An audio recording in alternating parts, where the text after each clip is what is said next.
have died while representing Russian forces in their ongoing conflict with Ukraine. Meanwhile, all 41 workers trapped in a tunnel in northern India have been rescued.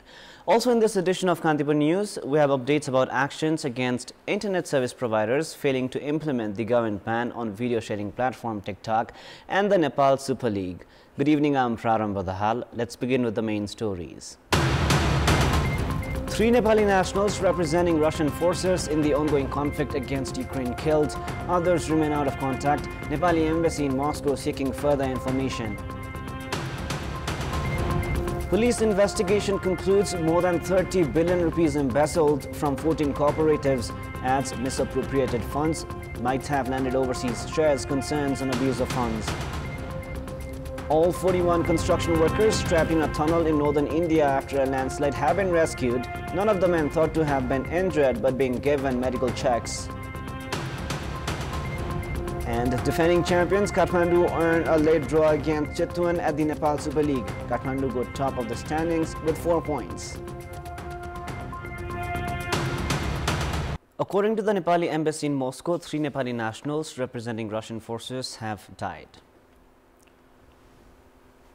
According to the embassy's correspondence to the Ministry of Foreign Affairs, the deceased have been identified as Pitam Karki of Putali Bazar 5, Tuloswara Sangja, Rajkumar Roka of Melung 6, Sunarpani Tul Dolakha, and Ganga Raj Mokhtan of Ilam 5, Ilam.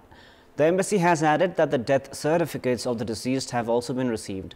The embassy's letter to the Department of Consular Services from 4 days ago requesting to establish contact with the family members of those killed for management of their bodies at the earliest was made public only today. Nepali ambassador to Russia, Milan Tuladar, has said that further information is being sought regarding the incidents causing the death of the Nepali nationals. The news comes amidst updates about other Nepali nationals joining Russian forces in the ongoing war between Russia and Ukraine. Around 200 Nepalese are thought to be fighting in the ongoing conflict. It has been understood that all 3 Nepali nationals had died on the day of Vaitika on the 15th of November, while their family members were made aware of the deaths 2 weeks later. As per our Sangja correspondent, Pitam's sister Kalpana Karki Dhakal said that her brother had died during an air raid during training. He is survived by his wife and 2 sons. According to our Dolkha correspondent, Rajkumar Roka had reached Russia 2 months ago. He had resigned from the armed police force before reaching his retirement age. The Minister for Internal Affairs of all 7 provinces have drawn the attention of the federal government for police adjustment. They have demanded the implementation of the right ensured by the Constitution of Nepal. Home Ministers of all 7 provinces drew the attention of the federal government through Deputy Prime Minister and Minister for Home Affairs Narayan Kaji Shrestha regarding police adjustment, saying the delay in this regard had created issues in ensuring peace, security and good governance. Despite the lapse of almost a year since the establishment of 3 tiers of federalism in the country, province police is yet to be formed. The police governments have their grievances regarding hesitation of the federal government to implement the Police Adjustment Act, which was certified by the President on the 11th of February 2020. Citing failure in strengthening peace and security in absence of province police, Madhya Province, which had declared protest against the federal government, has already filed 2 cases at the Supreme Court. Prior to this, Madhya Province Chief Minister Saurabh Kumar Yadav had met with the Prime Minister on the 9th of November and warned of phase-wise protests if the right provision by the Constitution was not implemented within a month. Controversial businessperson Durga Prasai, who has been protesting in Kathmandu in recent time, had put forward the victims of cooperatives and microfinances. Prior to this, those suffering from the high interest rates of cooperatives and finances had been protesting in Kathmandu. The Central Investigation Bureau of Nepal Police had initiated investigations after a series of embezzlement of funds by cooperatives. Serious questions have surfaced regarding the source of billions of rupees collected by the cooperatives and where the funds are now. Operator of civil cooperative Ichha Raj Tamang was arrested for embezzlement of funds last year. Tamang had invested 5,670 million rupees of more than 1,200 depositors in his own business. He sold housing in the name of civil homes, but the depositors did not receive their amount. Questions still remain regarding where Tamang used such a large amount of money. Even after the incident, the government remained indifferent about the operations of cooperatives, which led to another misappropriation of funds by Shiva Shikhar Cooperative, which is being investigated by the Central Investigation Bureau. No entity found anything about 22 billion rupees of the cooperative, chaired by Kedar Sharma, being invested in Vietnam and India. Action has been taken against the operator of Devrali Savings and Credit Cooperatives after embezzlement of more than 2 billion rupees. Operators, however, of many other cooperatives had already absconded after misappropriation of large amount of money. The CIB is of the understanding that the funds embezzled from the cooperatives landing in foreign countries was a sensitive issue. The entity has been investigating 14 cooperatives for misappropriation of funds in the past 3 years, where around 30 billion rupees has been embezzled by the operators. Meanwhile, many individuals who deposit their funds at cooperatives with high interest rates have not even filed their complaints. Individuals have deposited up to 50 million rupees, but the source of such funds have not been identified. More than 50 individuals alleged of embezzlement from cooperatives are still at large. The CIV has said that cases of money laundering and investment in funding terrorism activities could surface if transactions of cooperatives and microfinances are not monitored. The lack of clarity regarding the status of such large amount of funds also raises questions regarding financial good governance. In our public voice segment, we have asked in several provinces regarding ways to secure the savings of depositors at cooperatives. Let us now take a look at what they had to say.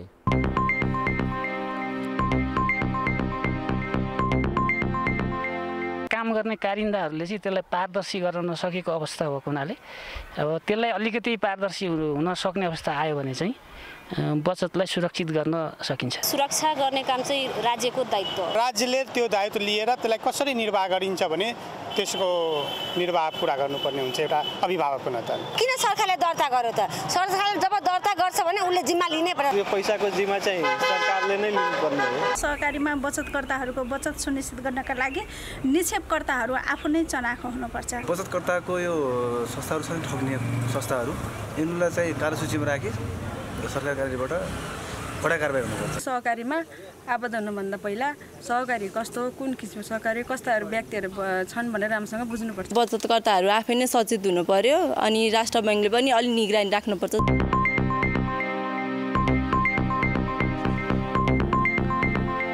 Action is to be taken against 60 internet service providers or the ISPs of the country for failing to implement the government decision to ban TikTok. The committee that has been formed to monitor the implementation of the government decision has recommended actions against a total of 60 ISPs. According to the Nepal Telecommunications Authority, 130 companies have been issued permission to provide internet services in the country. The committee made the recommendation for companies that have not implemented the government's decision concerning the digital platform, as well as those that have not come in contact with the authorities. As per the Communications Act, the authority can charge up to 500,000 rupees and cancel or scrap their license. The inspection committee formed by the authority has prepared a report concluding that the use of TikTok has not been completely halted in Nepal. The committee has also concluded that banning a particular website or application that is accessed through internet was challenging. The committee has highlighted the need for additional study for implementation of the government's decision to ban TikTok. The committee has said that implementation of the decision has been challenging for internet service providers because of the lack of skilled workforce and modern technology. In the meantime, the Office of the Prime Minister and the Council of Ministers has been urging the Telecommunication Authority and internet service providers to ensure that the decision is fully implemented. The government had decided to ban TikTok on 13th of November earlier this month, saying that it had disturbed social harmony. The NTA had formed a 4-member committee under the coordination of Director Vijay Kumar Raya to monitor the implementation of the government's decision. It is now time for a short break, but for more news, to stay with us. With the objective of inviting foreign investment, the government has already held 2 investment summits since the promulgation of the Constitution of Nepal 2015. The government is making preparations to hold the 3rd investment summit between April and May. However, such summits organized by spending tens of millions of rupees without adequate research and prospective investors have not been productive in the past. The upcoming summit will be the second of its kind to be held by the government led by Pushpa Kamal Dahal. The investment summit held on 2nd and 3rd March 2017, organized by the previous government, led by Pushpa Dahal, had ignited a lot of hope and enthusiasm. 257 representatives of 21 countries and 20 large investors had gathered in the federal capital back then, which led to an investment commitment of around 1.4 trillion rupees. Unfortunately, those commitments never materialized. However, the investment board claims that 25% of the letter of intent received back then are in the phase of implementation. The government then introduced 77 projects and organized another summit in March of 2019, which was attended by 800 foreign investors and representatives of 300 companies.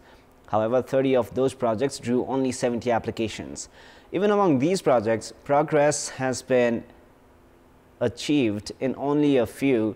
In fact, of them are 669 megawatt Lower Arun, 750 megawatt West Sethi and 450 megawatt SR6 project.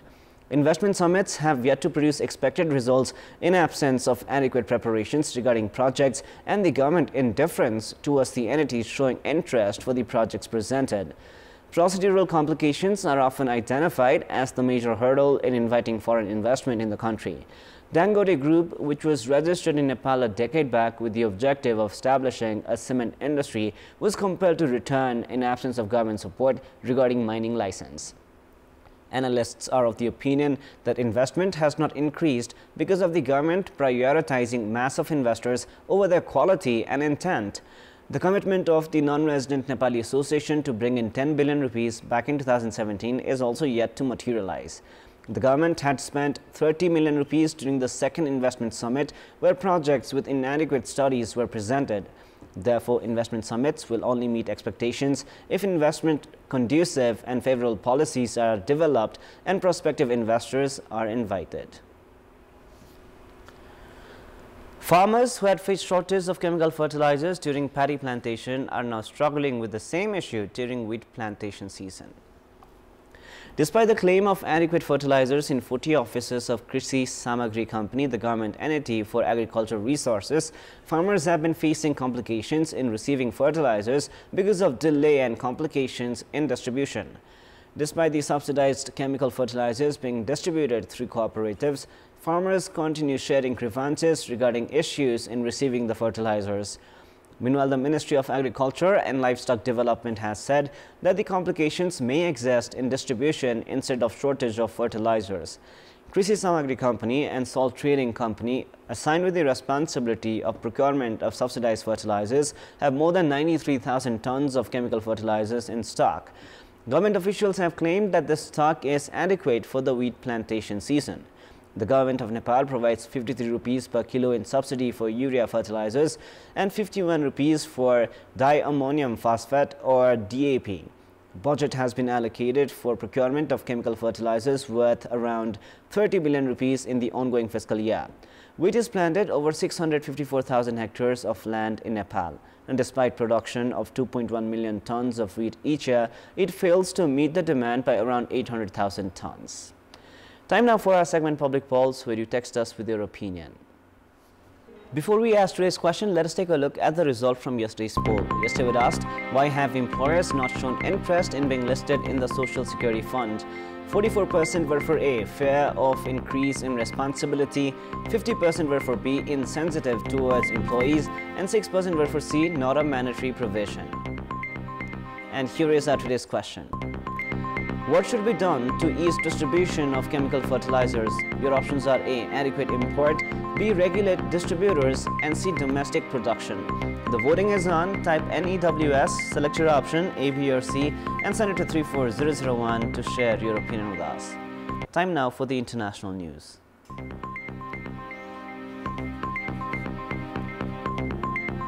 All 41 construction workers who became trapped in a tunnel in northern India after a landslide on the 12th of November have been rescued.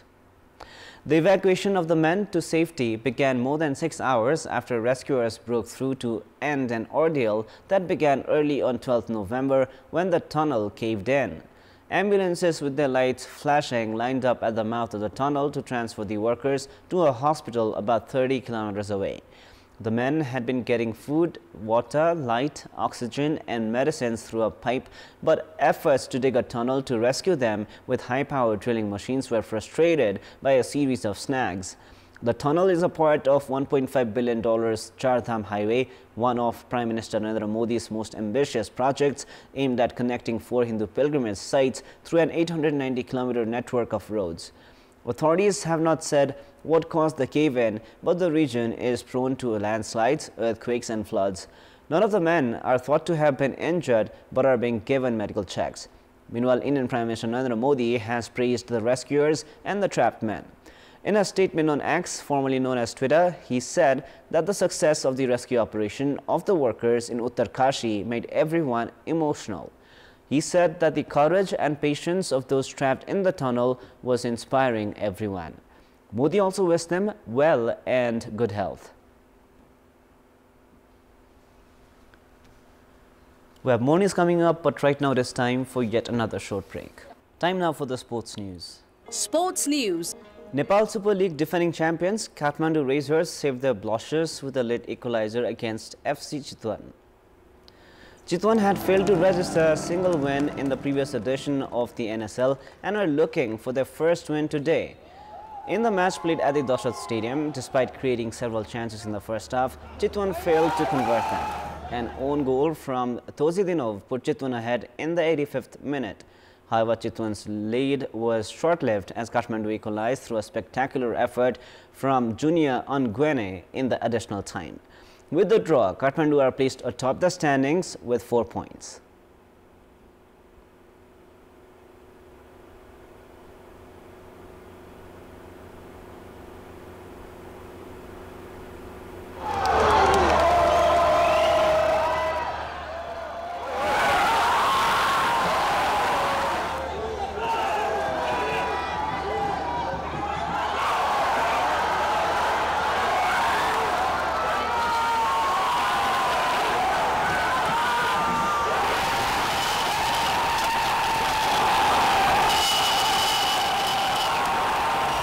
The squad of Nepal team to compete at the ICC Under-19 Asia Cup has been announced. The squad under the leadership of Dev Khanal, announced by the Cricket Association of Nepal, includes Gulshan Jha, who has represented Nepal's senior squad as well. Other members in the team are Arjun Kumar, Akash Tripathi, Deepak Prasad Dumre, Hemant Dhami, Dipesh Kandel, Vishal Bikram Kesi, Subhas Bhandari, Deepak Bohra, Uttam Rangu Thapamagar, Bipin Rawal, Tilak Raj Bhandari and Akash Chand. The age group side of Nepal had lifted the ACC Premier Cup held in Malaysia 2 months ago to pick their spot in the Asia Cup, which will be held in the United Arab Emirates. Team Nepal are placed alongside Pakistan, Afghanistan and India. That is all for the moment. Up next is the news in Nepali. Thank you for staying with us. Goodbye for now.